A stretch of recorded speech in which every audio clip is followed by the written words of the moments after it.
நம்ம வயலில் மரவள்ளி கிழங்கு வந்து அறுவடை பண்ணிட்டு இருந்தாங்க. வயலில் வேலை செய்கிறனா வந்து கிழங்கு ஈஸியாக பிடுங்கி வெளியே போட்டுட்டு இருந்தாங்க. சரி அண்ணா நானும் ஒரு கிழங்கு பிடுங்குறேன், எந்த கிழங்கு பிடுங்கட்டும் அப்படின்னு சொல்லி கேட்டதுக்கு, நீ பிடுங்குறது பூராமே தேவையில்லாத அணி தான், ஏதோ ஒரு கிழங்கு பிடுங்க போ அப்படின்னு சொல்லிட்டாங்க. நாமளும் ஒரு குச்சிக்கிட்ட போய் நின்று கீழே நல்லா குனிஞ்சு இழுத்து பார்த்தோம், சுத்தமாக வரல. தம்பி இப்படிலாம் பிடுங்கினாலும் நீ எதுவுமே வராது, நீ நிமிர்ந்து நின்று பிடுங்க, அப்போ தான் கிழங்கு வெளியே வரும் அப்படின்னு சொன்னாங்க.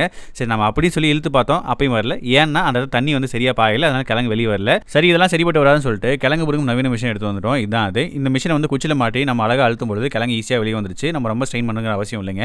ஆனால் இந்த மிஷினில் என்ன பிரச்சனை அப்படின்னு சொல்லி பார்த்தோம்னா, ஒரு ஆளுங்க வந்து ஒரு 10 கிழங்கு வந்து பிடுங்குறாங்க அப்படின்னா அந்த டைமில் இதில் வந்து 5 குச்சி தான் வந்து பிடுங்க முடியும். அதுக்கான காரணம்னு சொல்லி பார்த்தோம்னா, ஒரு குச்சி நம்ம இந்த லாக் எடுத்து மாட்டுறது கொஞ்சம் டைம் அதிகமாகுது.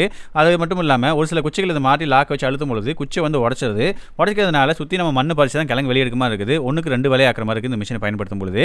இந்த மிஷின் வெயிட் அதிகமாக இருக்கனால ஒரு இடத்துல இன்னொரு கொண்டு போகிறதுக்கு ரொம்பவே கஷ்டமானதுங்க. இந்த லாக்கையும் இந்த வெயிட்டையும் நம்ம வந்து சரி பண்ணிட்டோம் அப்படின்னா இந்த மிஷின் வந்து சூப்பரான மிஷின். இந்த மிஷின் வந்து டெய்லியும் வந்து சந்தைக்கு கிழங்கு கொண்டு போகிறவங்களுக்கு ரொம்பவே யூஸ்ஃபுல்லாக இருக்குங்க.